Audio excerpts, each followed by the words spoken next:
Stem cells started getting studied kind of between 2007 and 2011 using either bone marrow or fat-derived stem cells, injecting it into the knees to grow cartilage. At first we were using stem cells for other things like leukemia.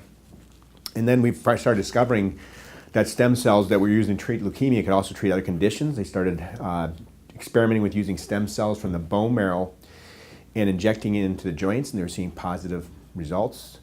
And the inherent problem with bone marrow, there's not a whole lot of stem cells in there. It's kind of painful.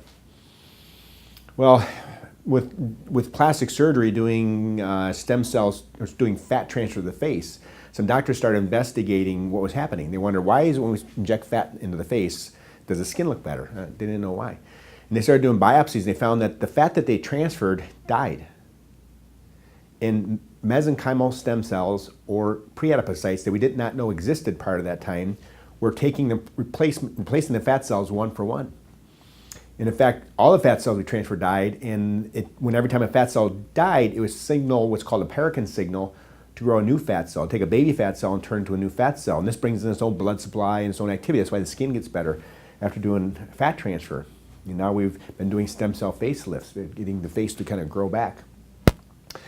When they discovered this, it turns out another benefit of using fat for stem cells versus your bone marrow, other than it doesn't hurt as much, is we have abundant supply typically. And also, each teaspoon of fat has about 500 to 1,000 times more stem cells than a teaspoon of bone marrow. Okay? And this does away with the concern that we maybe can't get enough.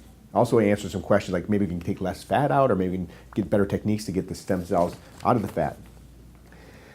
So one of the criticisms for stem cells has been, well, we don't know how long it's going to last. We don't know if it's going to work as good as a joint replacement. Well, a joint replacement, if you do a joint replacement, 20% of people have pain afterwards. They have no feeling in their knee, but they just have pain around with the implant sites. And they might have, 2% of them will have some major complications, such as heart attack, stroke, blood clot, even death, infection, other problems. And the knee joints only last so long. But the criticism has long been, well, we don't have enough proof. In fact, it's interesting, I read this paper, Stem Cell Injections in Knee Osteoarthritis, a Systematic Review, August 28th, 2017. One of the journals of sports medicine. This was made by a group of doctors that are interested in preserving the status quo, which is we continue to do injections, physical therapy, and knee replacements, which is well over $11 billion. $11 billion is just the knee replacements by themselves.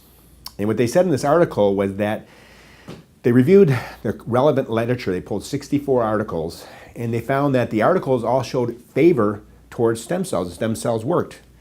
They seem to last a long time. It worked in any kind of knee, bad, mild, severe.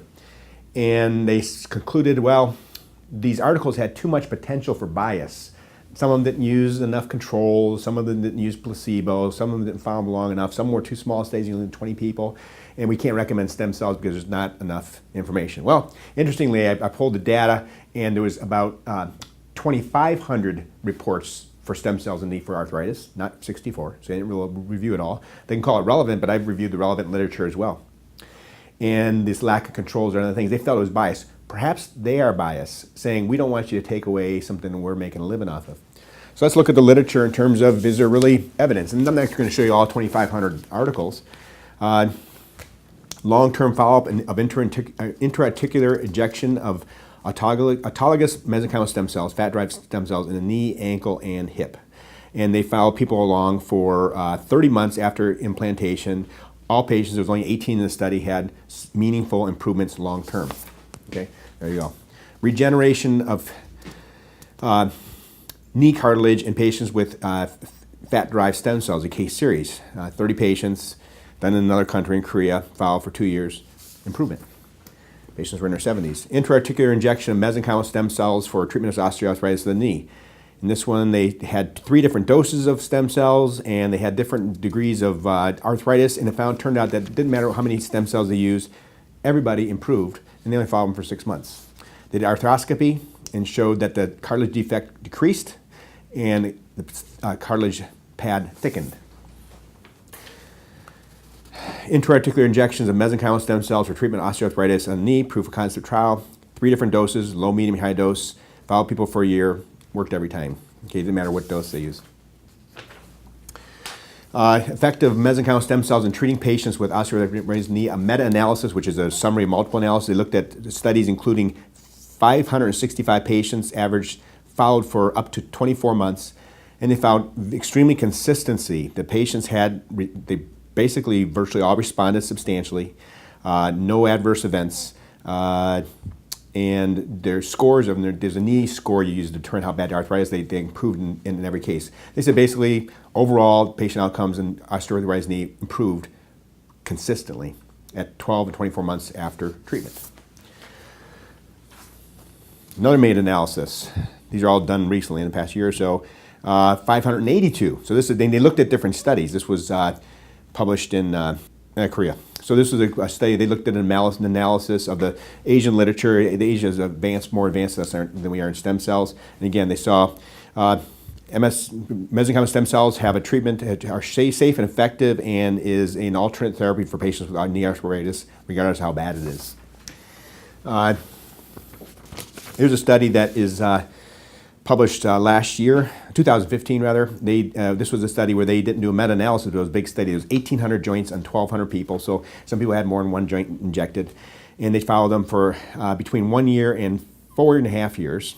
And they found that, that 90% of the patients had more than 50% reduction in pain. These were all candidates for total joint replacement, and only 2% of them wound up getting surgery in the next 2 to 4 years. And it was interesting. This study was kind of done before we had some more advances in stem cells, which even makes it more than 90% get more than 50% improvement. But this is just basically just injecting fat-derived stem cells into the knee, let alone the new things that we're doing. 5-year study. The improvements in this case, it was kind of interesting. They said, well, they treated, patients had disease in both knees. And they just said, which knee is worse? We'll treat that one. And they did some measurements to make sure that really was the worst knee.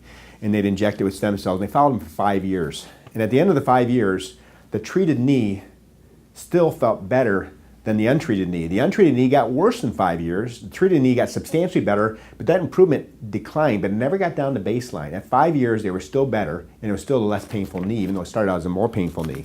5 years. There's another study, a 2-year follow-up. So this idea that there's not enough studies when there's 2,500 of them, that it's not long enough. 5-year study is pretty long. I haven't known it's 7 years long. A lot of 2-year studies.